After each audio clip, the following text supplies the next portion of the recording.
Hello, and welcome back to Let's Practice English. I'm your host, Christine, and I am so happy you're here with me today. Whether you're commuting, cleaning your home, or just taking a quiet moment for yourself, thank you for making this podcast a part of your day. Have you ever been in this situation?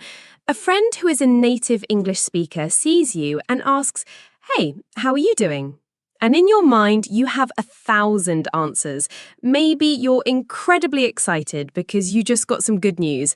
Maybe you're feeling a little bit stressed because of a big project at work. Or maybe you're just feeling a little bit quiet and thoughtful. But when you open your mouth to answer, what comes out? "I'm fine, thanks. You?" You know the feeling, right? That little moment of frustration. It's the feeling that there's a huge gap between the rich, complex world of your inner feelings and the simple words you have to express them in English. You want to connect. You want to share what's really happening. But happy, sad, and angry just don't feel like enough. It can make you feel a little lonely, like you can't show people the real you. It's like you're communicating in black and white when you feel in full color. Well, what if I told you that sharing your feelings isn't about memorizing a dictionary of complicated psychological terms? What if it's about having a simple, powerful framework that lets you build emotional sentences with ease and confidence? That is my promise to you in today's episode. I'm going to give you an emotional communication toolkit. It's a simple 3-part system designed to help you express not just what you're feeling, but also why you're feeling it and how much you're feeling it. By the end of our time together, you will have the keys to unlock more meaningful conversations. You'll be able to move beyond "I'm fine" and start sharing your emotional world in a way that feels authentic, natural, and clear. So, are you ready to learn how to speak from the heart? Let's begin. Okay, our emotional communication toolkit is built in 3 layers, like building a house. We need a strong foundation, we need walls to give it structure, and we need a roof to complete it. Let's start with the foundation. Part 1. Name it. Your emotional vocabulary foundation. The first step to expressing an emotion is simply to give it a name. Often we get stuck because we only use the most basic words: happy, sad, and angry. These are great words, but they are like primary colours. To paint a real picture, we need more shades. Expanding your emotional vocabulary is the single fastest way to sound more fluent and precise. So let's upgrade some of these basic words. We'll look at a few common categories. First, let's look at happy. Instead of just happy, you could be pleased. This is a mild, satisfied kind of happy. It's often used in a professional or formal context. For example, "I'm very pleased with the results of the project." Delighted. This is stronger than pleased. It means you are very happy and joyful about something specific. She was delighted to hear that she got the job. Thrilled. This is even stronger. It implies a feeling of excitement and happiness. It's like you're vibrating with joy. "I'm absolutely thrilled about our vacation next month." Ecstatic. This is the top level. It means you are overwhelmingly happy, almost in a state of euphoria. "When he proposed, I was ecstatic." See the difference? Each word paints a slightly different picture. Now let's look at sad. Instead of just sad, you might feel down or a bit down. This is a very common, very natural way to say you're feeling a little bit sad, but not in a serious way. "I'm feeling a bit down today because of the rainy weather." Bummed out. This is a very informal, conversational way to say you are sad or disappointed about something. "He's bummed out that the concert was cancelled." Upset. This is a strong word that can mean sad, worried, and a little bit angry all at once. It's often used when something has gone wrong. she was very upset after their argument. Heartbroken or devastated. These are for very strong, deep sadness, usually because of a major loss or disappointment. Heartbroken is usually about relationships, while devastated can be about any terrible news. They were devastated when they heard the news. Next, let's look at worried or stressed. This is a big one for many of us. Instead of just stressed, you could be anxious. This is a feeling of worry and nervousness, often about something uncertain in the future. I'm feeling anxious about my upcoming exam. Overwhelmed. This is a crucial word. It's the feeling you have when there is too much to do, too much to think about. Your brain feels full. With work, family, and studying, I feel completely overwhelmed. Nervous. This is similar to anxious, but often linked to a specific short-term event, like public speaking or a first date. I always get nervous before a presentation. On edge. This describes a state of being tense, irritable, and easily annoyed. It's like you're waiting for something bad to happen. After a long day of meetings, I feel a bit on edge. Don't worry about memorizing all of these right now. The goal is to see that for every basic feeling, there are more specific, more descriptive options. This is our foundation. But just naming a feeling is only the first step. To have a real conversation, we need to add some structure. Welcome to part 2. Explain it. Connecting feelings to reasons. This is the most important part of our toolkit. This is how you build bridges between people. Telling someone why you feel a certain way is what creates understanding and connection. It's one thing to say, I'm overwhelmed. It's a completely different thing to say, I'm overwhelmed because I have 3 big projects due on the same day. The first one is a statement. The second one is the beginning of a conversation. Luckily, we only need a few simple connecting phrases to do this. The 3 most powerful ones are because, about, and when. Let's look at because. We use this to connect a feeling directly to a cause or a reason.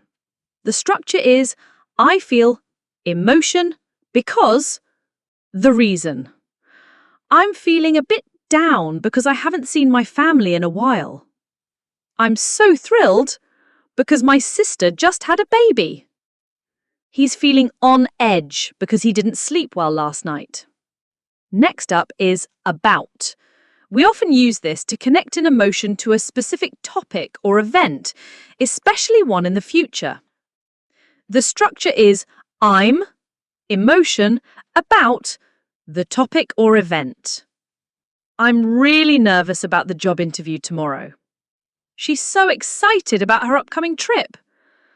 To be honest, I'm a little worried about the new company policy. And our third connector is when. This is perfect for describing a feeling that is caused by a recurring situation or another person's action. The structure is, it makes me feel emotion when the situation happens, or I feel emotion when the situation happens. It makes me feel so pleased when a student tells me this podcast has helped them. I feel anxious when I'm running late for an appointment. It makes me feel so relaxed when I can just sit and read a book. Do you see the power here? With just one word, because, about, or when, you have transformed a simple emotional word into a full, meaningful thought. You're not just saying how you feel, you're explaining your world to someone. This is the heart of communication. So, we have our foundation, naming the feeling, and our walls, explaining the reason. Now we just need the roof to complete the structure. This brings us to our final part. Part 3, measure it, expressing intensity. Sometimes the difference between a good day and a bad day is not the emotion itself, but the intensity of that emotion. Are you a little bit happy, or are you absolutely ecstatic? Are you a little worried, or are you completely overwhelmed? Being able to measure or grade your emotion makes your communication much more precise. We do this using adverbs of degree, or what I like to call intensifiers. Let's group them into 3 levels: low, medium, and high. Low intensity. These words soften the emotion. They are great for when a feeling is not very strong. A little bit, or a little.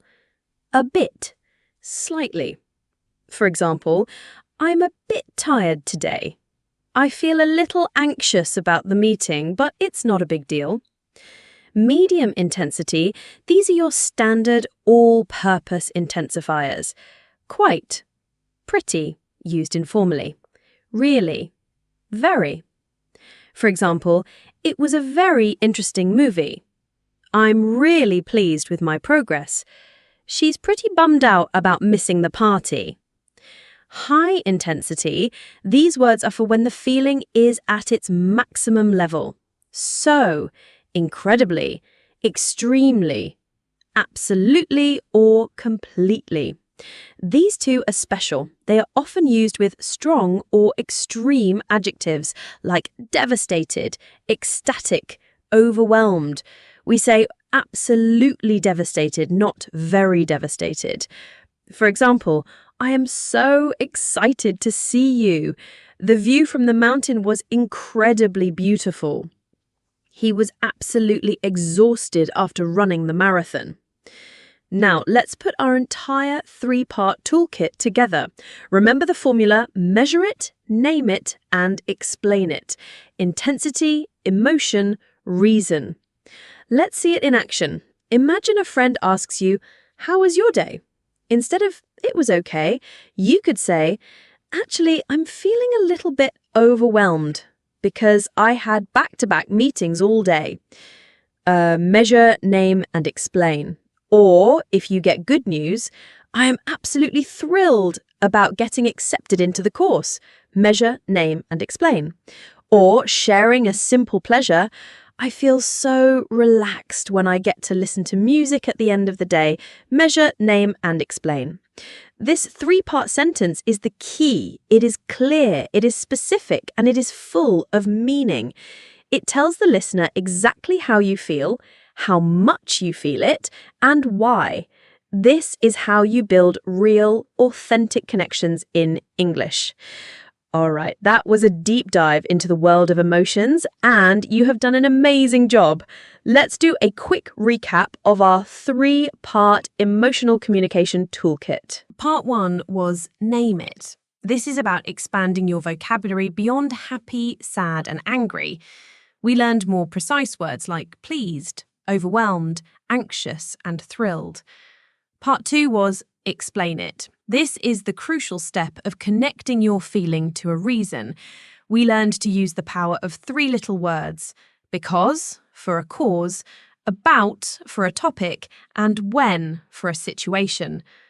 When you combine these 3 steps, you create a complete, meaningful emotional sentence that truly expresses what's on your mind and in your heart. And that leads us to our Let's Practice English challenge for the week. I want to keep this simple and private. You don't have to say it to anyone unless you want to.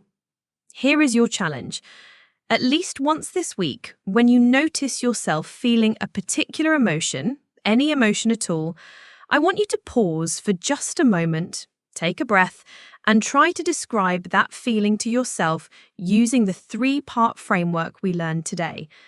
For example, if you finish a difficult task at work, you might think to yourself, "I feel really relieved," measure plus name, "because that project is finally finished," explain.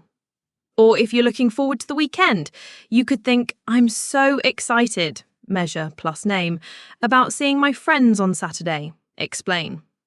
That's it. The goal is simply to practice the skill of noticing your feeling, naming it, measuring it, and connecting it to a reason.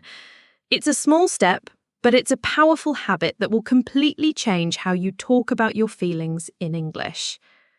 Expressing our emotions is one of the most human things we can do. It's how we build trust, how we show support, and how we let people into our lives. For a long time, you may have felt that your English level was a barrier to that connection, but it doesn't have to be. You don't need perfect grammar or a huge vocabulary to share your heart. You just need a simple toolkit and the courage to say a little more than just, "I'm fine." Your feelings are valid, your experiences are important, and now you have the keys to share them. Thank you so much for joining me today. I believe in you, and I am so proud of the effort you are making. Until next time, keep practicing and keep shining. Bye for now.